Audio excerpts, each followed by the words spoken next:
Mike Johnson once called Ilhan Omar to make sure she was safe, but today he just stepped down from the Speaker's chair to hold her accountable. Mike Johnson called Ilhan Omar in January to ask if she was safe.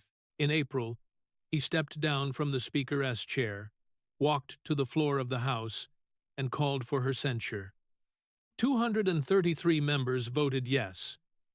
16 of them were Democrats, and the woman who had heckled in his chamber smeared a man who tragically lost his life and filed a $30 million disclosure that turned into $95,000.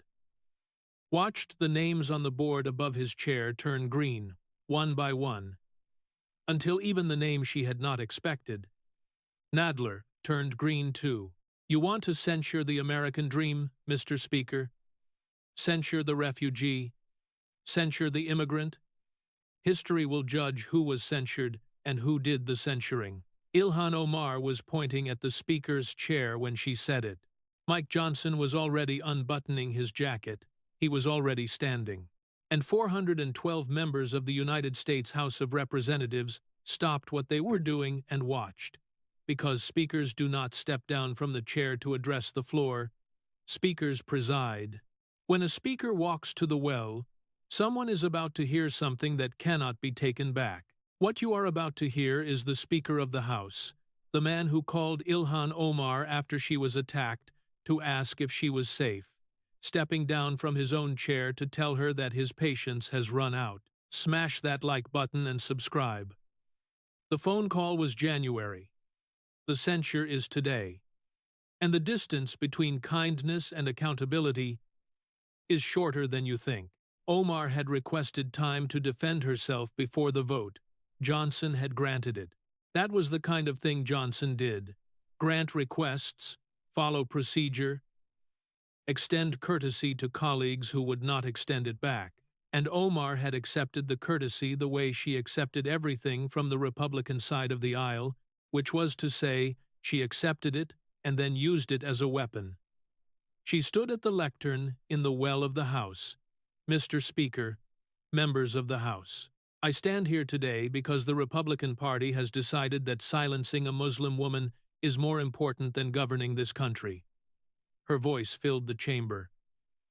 It always filled chambers. Ilhan Omar had spent 7 years in Congress learning that the rooms were big, but the microphones were good, and the cameras were always on. And the only thing that mattered was whether the clip would play on cable news at 6:00. This clip was going to play. This resolution is not about Charlie Kirk. It is not about the State of the Union. It is not about anti-Semitism. It is about one thing: the Republican Party's obsession with punishing a black, Muslim, refugee woman who refuses to be silent. She pointed toward the Republican side. You want to censure me for what I said about Charlie Kirk? I condemned his tragic passing the day it happened. Before the Speaker, before any Republican in this chamber issued a statement, I was first. And because I had the audacity to point out, 1 day later, that some of his rhetoric contributed to the toxic political climate in this country, you wrote a resolution to destroy my career. Charlie Kirk called Islam a religion of hostility. Charlie Kirk called refugees invaders. Charlie Kirk built an organization, Turning Point USA, that has been documented spreading Islamophobic content on college campuses across America. I condemned his fatal incident. I condemned it unequivocally, but condemning a man's tragic end does not require me to canonize his legacy, and pointing out that a man who passed away said inflammatory things is not the same as saying he deserved his fate. The Republican Party knows the difference. They are choosing not to acknowledge it, because the difference is inconvenient for this resolution. You want to censure me for the State of the Union? I exercised my First Amendment right to dissent in the People's Chamber. The President of the United States stood at that podium and used the name of a young girl whose life was violently taken. A real girl, a real tragedy, as a prop for an immigration policy that has deeply distressed my community. ICE agents have raided churches in my district, Mr. Speaker. churches, houses of worship. And when I raised my voice in this chamber to say that using a lost child as a political weapon is wrong, the Speaker of the House decided that my dissent was more offensive than the policy I was dissenting against.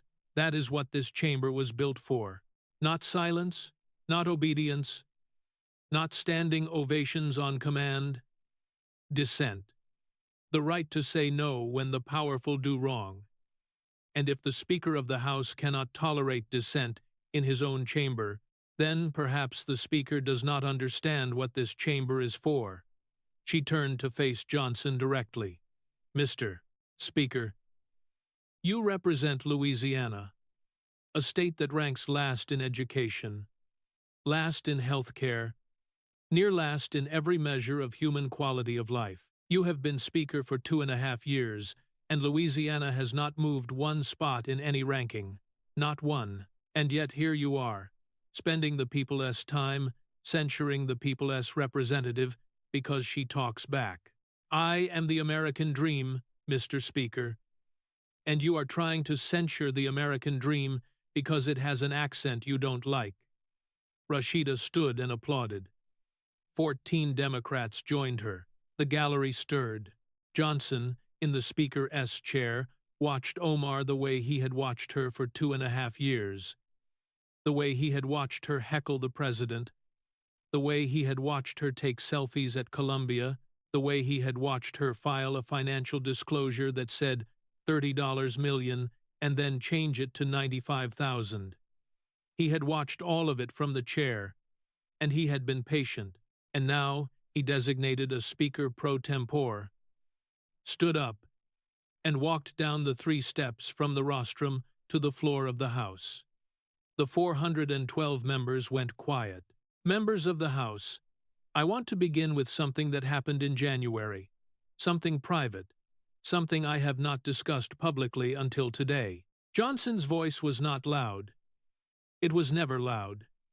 It was the voice of a man who had spent 20 years arguing constitutional cases in Shreveport courtrooms, where judges expected precision and punished volume, and who had spent the last 2.5 years presiding over a chamber of 435 people who shouted at each other for a living. He had learned in both environments that the quietest voice in the room is the one people lean forward to hear. On January 28th of this year, Congresswoman Omar was attacked at a town hall meeting in Minneapolis. A man sprayed her with an unknown substance. The attack was frightening, and it was real. The President of the United States said publicly that she had probably staged it. I did not say that. I did not believe that. And on the evening of January 28th, I picked up my phone and I called Congresswoman Omar. Not through staff, not through an intermediary. I called her personal number, which I have, because the Speaker has every member's personal number, because that is part of the job. The call lasted 4 minutes. I asked if she was safe. She said she was. I asked if she needed additional security resources. She said she had adequate protection. I told her that political aggression is unacceptable. Against Democrats, against Republicans, against anyone who serves in this body. She thanked me. I said, "Good night." That was the call. I am telling you about this call, members, because I need you to understand the man who is standing in front of you today. I am not a man who woke up this morning wanting to censure a colleague. I am a man who called that colleague 3 months ago after she was attacked, because the Speaker of the House has a duty to protect every member of this chamber. Every member, regardless of party, regardless of how many times that member has heckled in my chamber, or smeared a man who tragically lost his life on national television, or filed a financial disclosure with a $29.9 million error. I called her members in January, because that is what the Speaker does. I am standing here today, in April, because this is also what the Speaker does when a member's conduct crosses a line that patience alone cannot hold. He paused. Let the silence sit. then I want to explain where that line is. And I want to explain, for the Congresswoman, for this chamber, and for every American watching at home, exactly when and how it was crossed. Members, I want to start with what happened in this room on the night of February 4th, 2026, the State of the Union Address. I was sitting in the Speaker's chair, the chair I just walked down from, directly behind the President of the United States. The Vice President was to my left, the Joint Chiefs were in the front row, the Supreme Court Justices were in the second row, 435 representatives, 100 senators, the Cabinet, the Diplomatic Corps, every living branch of the American government in one room. For one night, the President was 43 minutes into his address. He was discussing the southern border, specifically the arrest of 14 milliseconds, 3 members in Houston, Texas, the previous week. He was reading the name of a victim, and one 8-year-old girl named Sheridan Gorman, whose life was violently taken by an undocumented individual in a parking garage in suburban Dallas. He was reading her name, members. He was reading a lost girl's name, and from the Democratic side of the aisle, approximately 40 feet from where I was sitting, Congresswoman Omar and Congresswoman Tlaib began to shout. I will not repeat what they shouted, because the words are in the Congressional record, and any American can read them. What I will describe is what I saw from the Speaker's chair, because I think what the Speaker sees matters, and I think the American people deserve to know. I saw 2 members of this body interrupt the President of the United States while he was reading the name of a young girl whose life was violently taken. I saw the Joint Chiefs of Staff, 4-star generals who have spent their careers maintaining discipline under conditions that would break most civilians, turn in their seats. I saw 3 Supreme Court justices look at each other with an expression that I can only describe as institutional disbelief. I saw the First Lady in the gallery close her eyes, not in anger, but in the particular pain of a woman listening to the name of a lost child being drowned out by heckling. And I saw something else, members, something the cameras did not catch, because the cameras were pointed at the President. I saw Sheridan Gorman's parents. They were sitting in the gallery. The President had invited them as guests. They were sitting 14 rows behind the First Lady, and they were watching 2 members of Congress shout over their daughter's name. I do not know what it sounds like to hear your lost child's name shouted over by politicians. I pray I never know. But I saw their faces, members, and I will see their faces for the rest of my life. And I saw the Sergeant-at-Arms standing at the door of this chamber. Look at me. He was waiting for my signal. One nod from the Speaker's chair, one nod, and he would have walked down the aisle, approached Congresswoman Omar and Congresswoman Tlaib, and escorted them from the House floor. That is within the Speaker's authority. The precedent exists. The Sergeant-at-Arms was ready. My Chief of Staff, standing behind the rostrum, had already drafted the statement that would be released if I gave the order. I did not nod. I chose restraint, members. I chose to protect their right to be in this chamber, even while they were heckling over the name of a lost girl. I chose patience because I believed then, and I have always believed, that the Speaker's first duty is to protect every member's right to serve, even the members who make that duty hardest. I called Congresswoman Omar after she was attacked. That was patience. I did not remove her from the floor during the State of the Union while she heckled over a victim's name. That was patience. I did not push for censure when members of my own caucus demanded it 6 weeks ago. That was patience. I want Congresswoman Omar to understand, I want every member in this chamber to understand, that patience is a choice. It is a decision I make every day in that chair. And today, after 2.5 years, I am making a different decision, not because I have lost my temper, but because patience without accountability is not patience, it is permission. And I am done giving permission. You just heard the speaker describe watching Ilhan Omar heckle the president while he was reading a victim's name and choosing not to remove her. That restraint is what makes today's censure devastating. The man who protected her right to be in the chamber is now the man ending her committee assignments. Hit that like button and comment patience, because the Columbia story is next. Members, in April of 2024, I went to Columbia University in New York City. I went because Jewish students told my office they were afraid to walk to class. I stood on that campus, and I met a sophomore from Long Island who said she had been spat on while wearing a Star of David. I met a pre-med student from New Jersey whose roommate had told him that Zionists deserve what they get. I met a girl, 19 years old, members. A girl who had come to Columbia to study English literature, who said she had stopped going to the dining hall because the chanting from the encampment made her physically sick. I called the university president a weak and inept leader. I said it on camera. I meant it. Because when Jewish teenagers cannot eat in their own dining hall at a university that costs $70,000 a year, someone in charge has failed. One day later, members, Congresswoman Omar visited the same campus. She walked into the encampment. She took selfies with protesters. She posted on social media that she was in awe of the students and that they were joyfully protesting for peace.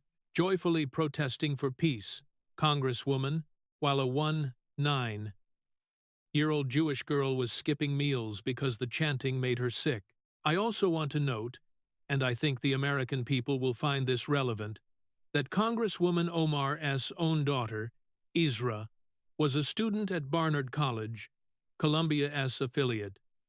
Miss Hersey was suspended from Barnard for her participation in the protests. The Congresswoman's own child was disciplined by her own university for participating in demonstrations that Jewish students described as terrifying. I went to Columbia to tell frightened students that Congress saw them. Congresswoman Omar went to celebrate the people who were frightening them. That is not a policy disagreement, members. That is a moral difference. And moral differences are what censure resolutions are for. Elise Stefanik spoke from the Republican side. Mr. Speaker, I led the congressional hearings on Columbia in the fall of 2023. Jewish students testified before my committee under oath that they were physically threatened, verbally harassed, and made to feel like enemies on their own campus. These were not political operatives, they were kids, 18 and 19 years old, kids who wanted to study biology and write term papers and call their parents on Sunday. And a sitting member of this body visited the encampment that was deeply intimidating them and called it awe-inspiring. I want that word on the record. Awe-inspiring. Members, I want to address the financial disclosure that became public 4 days ago. On April 18th, Congresswoman Omar filed an amended financial disclosure with the clerk of this House. The original disclosure, filed last year, signed under federal law, reported household assets between $6 million and $30 million. The amended disclosure reports assets between $18,000 and $95,000. The difference is $29.9 million. I have been a licensed attorney for 23 years. I have reviewed hundreds of financial documents in my career. $29.9 million is not an accounting error. An accounting error is a misplaced comma. $29.9 million is a different life. Let me walk through the specifics. Members, because the American people deserve specifics. The original disclosure valued Congresswoman Omar's husband's venture capital management firm at approximately $7.9 million. His winery in Santa Rosa, California, EST Crew LLC, was valued at $1.5 million. Those two numbers are what made her a multimillionaire on paper. The amended disclosure, filed 4 days ago, says those same businesses have no net value once liabilities are factored in. 0. 7.9 million became 0. 1.5 million became 0 in 4 days. The Congresswoman's spokesperson told the Wall Street Journal, and I am quoting, "The amended disclosure confirms what we have said all along. The Congresswoman is not a millionaire." Members, listen to that sentence carefully. What we have said all along. If the Congresswoman has been saying all along that she is not a millionaire, then she knew the original form was wrong when she signed it. That is not an error. That is a choice. The amended filing also shows that Congresswoman Omar carries student loan debt and credit card debt between $15,000 and $50,000 of each. Members, the original filing said she was worth $30 million. The amended filing says she has credit card debt. I am a constitutional lawyer, not a financial advisor, but I have never in my career seen a human being who is simultaneously worth $30 million and carrying a balance on a Visa card. House Majority Whip Tom Emmer, a Republican from Minnesota, the Congresswoman's own state, called her 2 days ago on national television a complete fraud. Chairman Comer has called her a person of interest in the federal investigation of fraud in Minnesota, fraud that now totals an estimated $9 billion. Members. The U.S. Attorney for Minnesota has called the state a national poster child for public corruption. And 4 days ago, while Chairman Comer's investigation was active, while the Department of Justice was investigating, while prediction markets were listing her among the top 5 most likely members of Congress to be charged with a federal offense in 2026, Congresswoman Omar revised her net worth downward by $29.9 million and called it an accounting error. I called her in January. Members, I asked if she was safe. 3 months later, I am asking where $29.9 million went. The phone call was the same duty as this question, the duty of the Speaker to protect, and the duty of the Speaker to ask. Representative Wesley Hunt stood from the Republican side. Hunt was 44 years old. He was black. He was a graduate of the United States Military Academy at West Point, class of 2004. He had served as an Army helicopter pilot, flying AH-64 Apaches in Iraq. He was the first black Republican congressman from Texas in over a century. He spoke with the particular economy of a man who had spent his career in cockpits where unnecessary words could get people hurt. Mr. Speaker, Congresswoman Omar called this resolution an attempt to silence a black Muslim woman. I am a black man. I am a West Point graduate. I flew combat missions in Iraq, and I want to say something clearly, so that there is no confusion. Accountability does not have a religion, Congresswoman. It does not have a race. It does not have a gender. $29.9 million is not an Islamophobic number. It is a mathematical number, and a mathematical number deserves a mathematical answer, not a press release about racism. A West Point graduate who flew Apaches in Iraq just told Ilhan Omar that $29.9 million is a mathematical number, not a racial one. Comment, do the math, if you think credit card debt and $30 million cannot exist in the same disclosure, because Omar is about to fight back. And what she says about the Speaker will shake the chamber. Omar returned to the lectern. She had absorbed the phone call. She had absorbed the SOTU scene, the victim's name, the sergeant-at-arms waiting for a nod that never came. She had absorbed Columbia. She had absorbed $29.9 million. She fought back, and she fought back harder than any villain in any hearing room had fought back before. Because Ilhan Omar was not fighting for a committee assignment anymore, She was fighting for her career. Mr. Speaker, since you want to put records on the floor, let me put yours.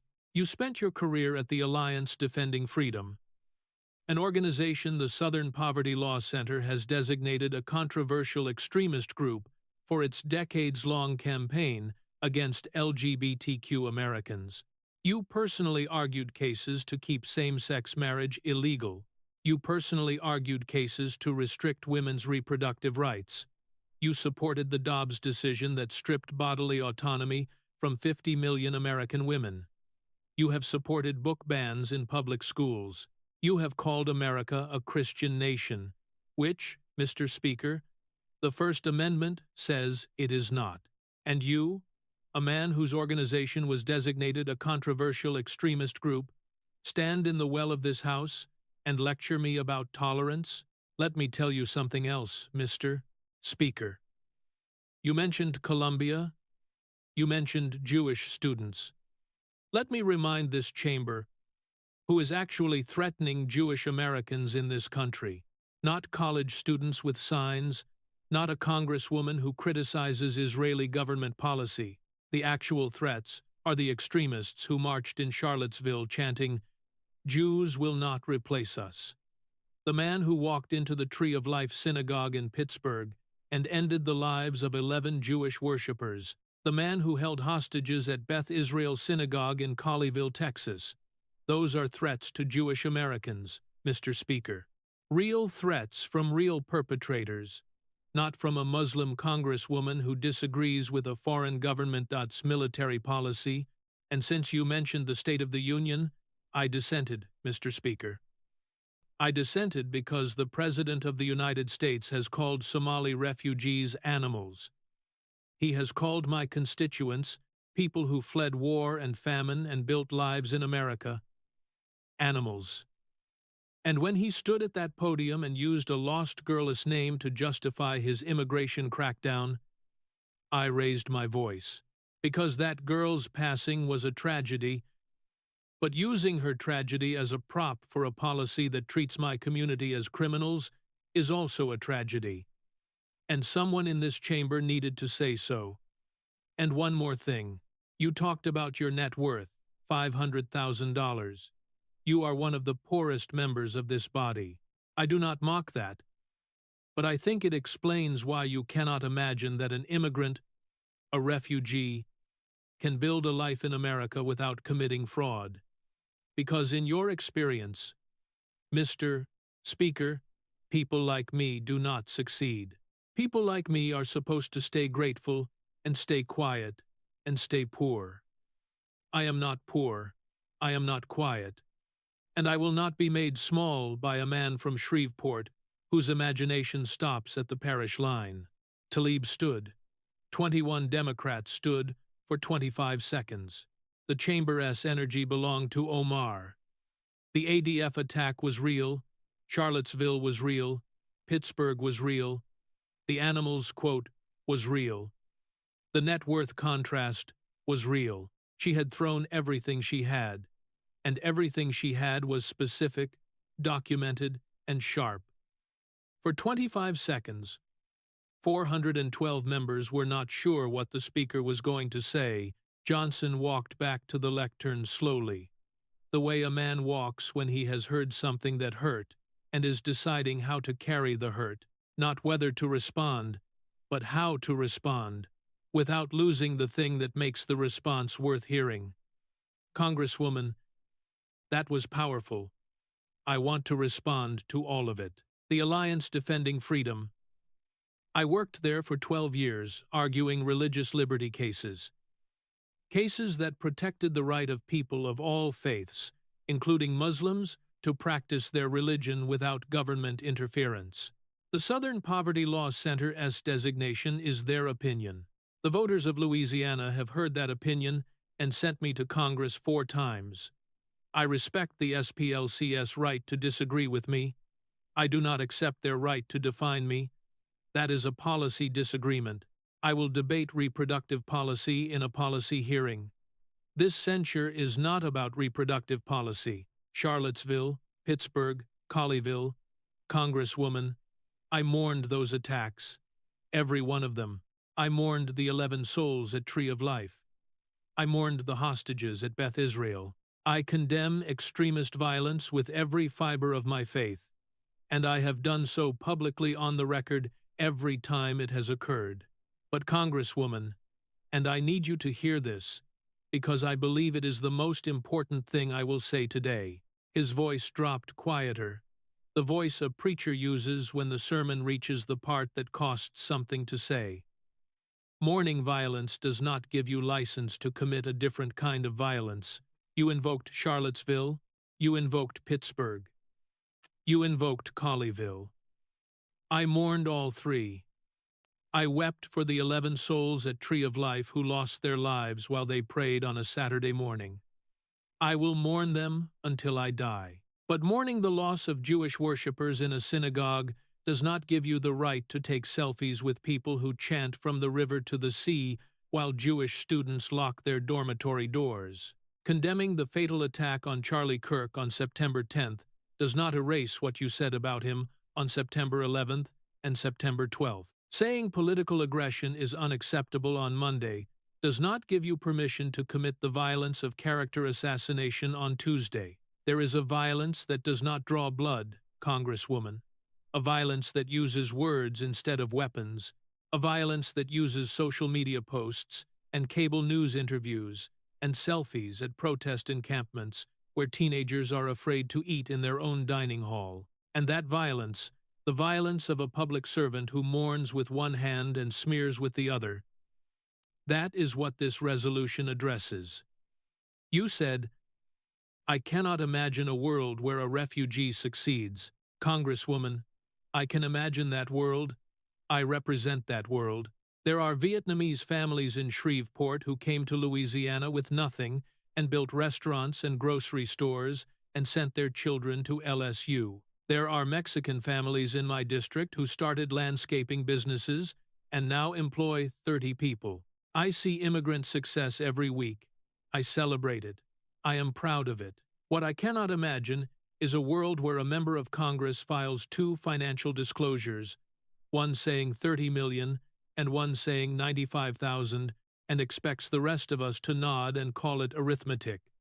That is not success, Congresswoman. That is a question. And the question has been unanswered for 4 days. You said my imagination stops at the parish line.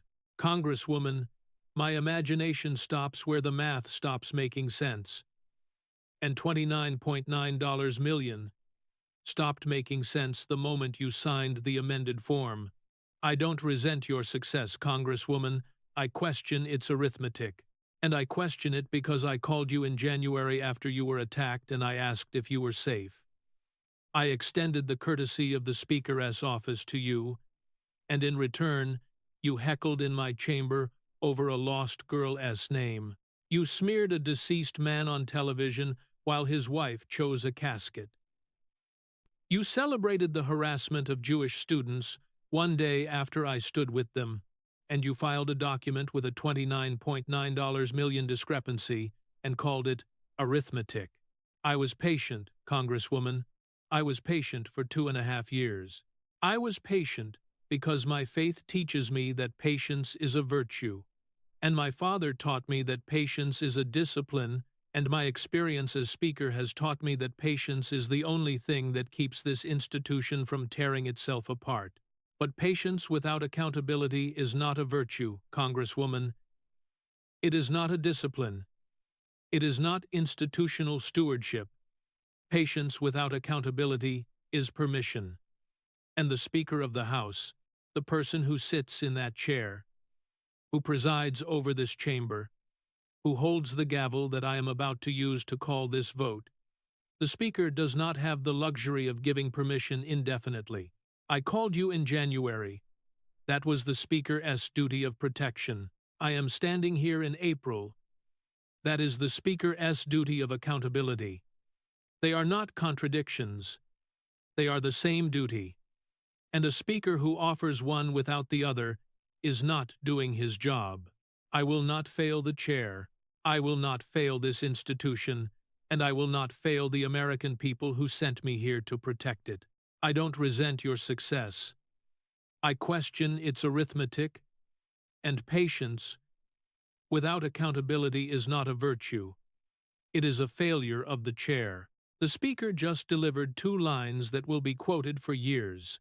Comment arithmetic, because Jerry Nadler, the Jewish Democrat from New York, who has defended Omar for years, is about to stand up, and what he says will change the vote. Representative Jerry Nadler of New York was 86 years old, 34 years in the House, ranking Democrat on the Judiciary Committee, Jewish. His district, New York's 12th, held the largest Jewish population of any congressional district in the United States. He had defended Omar before. When Republicans voted to remove her from the Foreign Affairs Committee in 2023, Nadler voted against it. When her anti-Semitic tweets drew bipartisan condemnation in 2019, Nadler supported the watered-down resolution that condemned all forms of bigotry rather than naming Omar specifically. He had done these things because he believed in party loyalty and institutional norms, and the principle that a Jewish man defending a Muslim woman against partisan attacks was what the Democratic Party was supposed to look like. He stood. "Mr. Speaker, I request 1 minute." The chamber went still. Jerry Nadler, standing during a censure debate of a fellow Democrat, was not an ordinary event. The members who had served with him longest, the members who knew that Nadler did not stand without having counted every consequence, stopped breathing. I will be brief. I have served in this body for 34 years. I am Jewish. My district contains the largest Jewish community of any congressional district in America. I carry that responsibility every day I walk into this chamber. I have defended Congresswoman Omar in the past. I voted against her removal from the Foreign Affairs Committee in 2023. I did so because I believed the removal was partisan. I believed it then, and I was wrong. He paused. The pause lasted 2 seconds, but it aged him. I was wrong, because I put loyalty above the testimony of my own constituents. The Jewish families in my district, the families who lost grandparents in the Holocaust, the families who send their children to Columbia and NYU and CUNY. Those families told me then that I was wrong, and I did not listen. I am listening now. I cannot vote against this censure. I cannot do it because the Speaker has presented a record that I cannot explain away. The Columbia visit. One day, after the Speaker met with Jewish students who were afraid, Congresswoman Omar went to take selfies with the people making them afraid. The financial disclosure, 30 million revised to 95,000, and the pattern. The Benjamin's tweet, the Taliban comparison, the foreign affairs removal, the Charlie Kirk comments, but more than the record, and I need to be honest about this because my constituents deserve honesty, I cannot vote against this censure because a 19-year-old Jewish girl at Columbia stopped eating in her dining hall, and the congresswoman from Minnesota visited the encampment that made her stop eating and called it awe-inspiring. I cannot look that girl in the eye if she is watching this vote today, and I believe she is, and tell her I voted to protect the woman who celebrated her fear. He sat down. He folded his hands on his desk. He did not look at Omar. The chamber absorbed Nadler's statement the way a family absorbs the words of the eldest member who has finally said what everyone has been thinking. It was not the volume that made it devastating. It was the source. Jerry Nadler, who had voted against Omar's removal in 2023, who had watered down the anti-Semitism resolution in 2019, who had chosen party loyalty over his own constituents' complaints for years, had just said on the floor of the House, in front of 412 members and every camera in the room, I was wrong. 3 words. The 3 most expensive words in politics. Because I was wrong means that every vote cast in defense of the person you were wrong about now belongs to the other side's argument. Talib grabbed Omar's sleeve. She was whispering urgently. The whisper of a woman who had watched her closest ally's defense collapse in 60 seconds and was trying to find something, anything, to say that could undo what Nadler had just done. But there was nothing to say. Nadler had not attacked Omar with rhetoric. He had attacked her with his own admission, and you cannot rebut an admission. You can only watch it land. Omar looked at Nadler. Nadler did not look back. 15 feet between their desks, a continent between their votes. The distance between "I defended you" and "I was wrong" measured not in feet, but in years of loyalty that had just been withdrawn on live C-SPAN. Omar did not speak. For the first time in the debate, for the first time in any debate she had participated in during 7 years in Congress, Ilhan Omar stood in the House chamber and did not ask for the microphone. Nadler, 34 years, Jewish, defended Omar for years, just said "I was wrong" on the House floor. He said he cannot look a 19-year-old Jewish girl in the eye if he votes to protect Omar. Comment, Nadler, if you understand what it costs a man to say "I was wrong" after 34 years. The vote is next. Johnson climbed the 3 steps back to the Speaker's chair. He picked up the gavel. Members, before I call the vote, one last thing. Congresswoman Omar, you called me an employee of Donald Trump. I want the record to reflect that the employee certified an election his own president told him to overturn. I did that on the floor of this chamber at 2:00 inches the morning on January 7th, 2021, with broken glass in the hallways. Employees follow orders. Constitutional officers follow the Constitution. I know the difference. You said history will judge who was censured and who did the censuring. I agree. I agree completely. And I believe history will note that the man who censured you was the same man who called you in January after you were attacked, because history has a way of remembering both things, the kindness and the accountability, and understanding that they are not contradictions. They are the same duty performed by the same chair for the same institution. The patience was real, Congresswoman.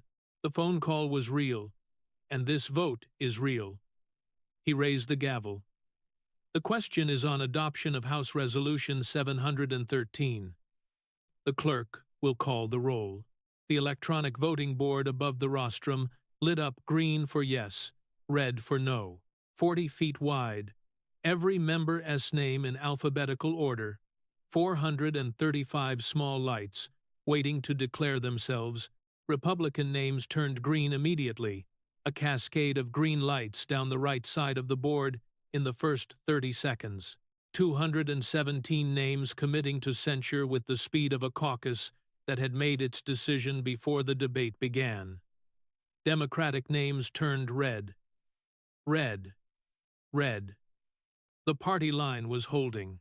100 red lights. 140. Each one a colleague choosing loyalty over the arithmetic that Johnson had laid on the floor of the House. Omar watched the board from her desk. She was not counting. Her staff was counting on a tablet behind her, tracking names, texting whips, but Omar was watching the board itself, the way a person watches a sky that might produce a storm. Not the individual clouds, but the color of the whole horizon. Then, a green light appeared where red should have been. Nadler, New York, green. Omar saw it before Tlaib did. She saw it the way you see the first crack in a windshield. Small, specific, and irreversible. Nadler's name, 34 years, Judiciary Ranking Member, Jewish, New York. The man who had defended her in 2023. Glowing green on the board, above the Speaker's chair. 3 seconds later, Gottheimer, N.J. Green. Josh Gottheimer, Jewish Democrat from New Jersey. Then Schneider, I.L. Green. Brad Schneider, Jewish Democrat from Illinois. Moskowitz, Florida. Green. Jared Moskowitz, Jewish Democrat from Florida. Davis, North Carolina. Green. Don Davis, a black Democrat from rural North Carolina, who had told his staff that morning that he could not explain $29.9 million to tobacco farmers who filed their taxes on time and expected their representatives to do the same. The green lights spread through the Democratic side of the board the way cracks spread through ice. Not everywhere, not most of the names, but enough to see, enough to hear, enough to know that Jerry Nadler's name turning green had given other Democrats permission to follow their conscience instead of their whip. Omar stood at her desk and watched each name appear.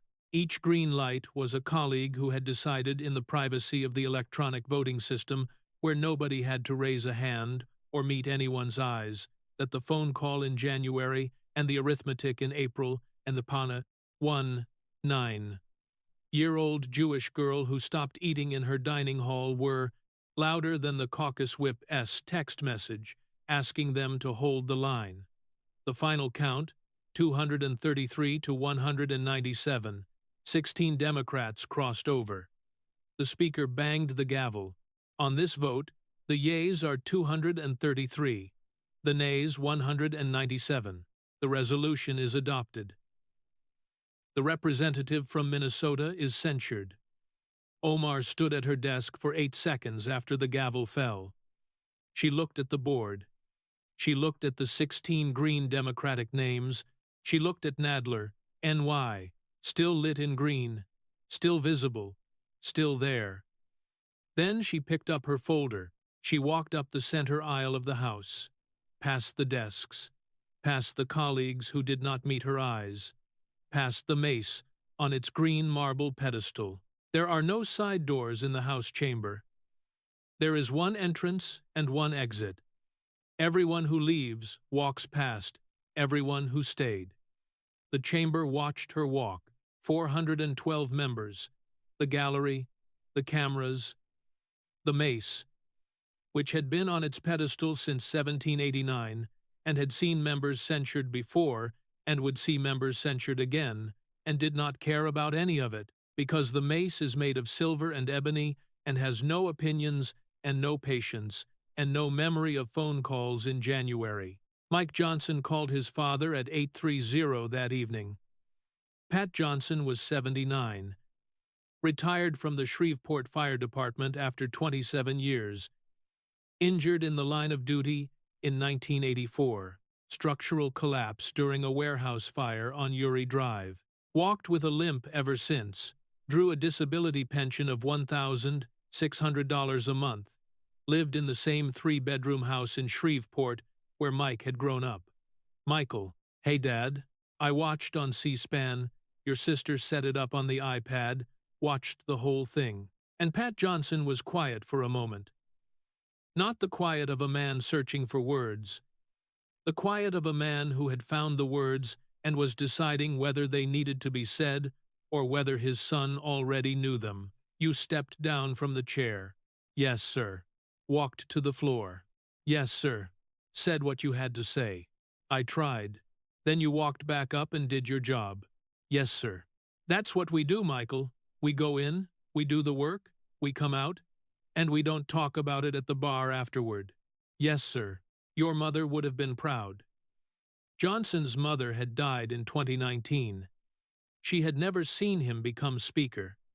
She had never seen him preside over a State of the Union. She had never seen him step down from the Speaker's chair to address the House from the well. She had seen him pass the bar. She had seen him win his first race.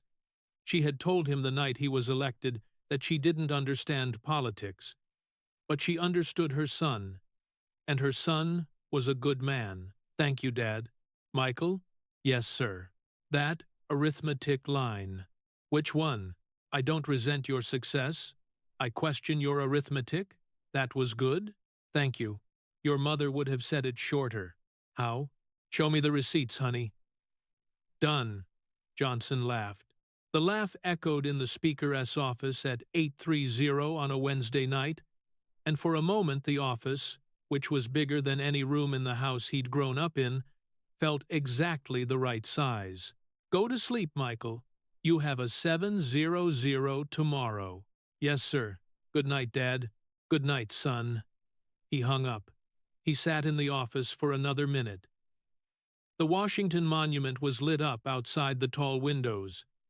The Capitol dome was lit up behind him. Somewhere in Minneapolis, a censured congresswoman was drafting a statement. The statement would call the vote a racist assault on immigrant representation. It would get 22,000 retweets by morning. The speaker did not read the statement. He turned off the desk lamp. He picked up the leather briefcase he had been carrying since his first year of practice in Shreveport, because Mike Johnson did not replace things that still worked. And he walked out of the office, past the portrait of Sam Rayburn, past the flag that flew over the Capitol the day he became speaker, into the marble hallway. The patience had been real. The phone call had been real. The censure had been real. And the man who had made all three decisions, patience, kindness, accountability, was going home to sleep for 6 hours before a 7:00 briefing, because a firefighter's son knew one thing about difficult days that most people in Washington had never learned. You go in, you do the work, you come out, and you do not talk about it at the bar afterward. That was enough. It had always been enough. If you made it this far, you just watched something that does not happen on ordinary afternoons. You watched the Speaker of the United States House of Representatives step down from his chair and walk to the floor to address a member he had called in January to ask if she was safe. You watched him describe sitting behind the President of the United States while Ilhan Omar heckled over a lost girl's name, and choosing not to remove her, because the patience was a decision and the decision had not yet changed. You watched him lay out Columbia, the $30 million disclosure, and the arithmetic that no one could explain. You watched a black West Point graduate who flew Apaches in Iraq tell her that accountability does not have a religion. You watched Jerry Nadler, the ranking Democrat on Judiciary, Jewish, 34 years, stand up and say the three words that changed the vote: "I was wrong." And you watched Ilhan Omar stand at her desk and watch 16 Democratic names turn green on the board above the Speaker's chair. Smash that like button if you believe that patience and accountability are not contradictions. They are the same duty performed by the same chair. Subscribe, because more stories are coming. Comment patience if you think the phone call in January makes the censure in April mean more, not less. And share this with everyone who has ever been patient with someone who did not deserve it. Because protection without accountability is not protection, it is and the Speaker of the House is done giving permission. The patience was real. The phone call was real. The vote was real. And the firefighter's son went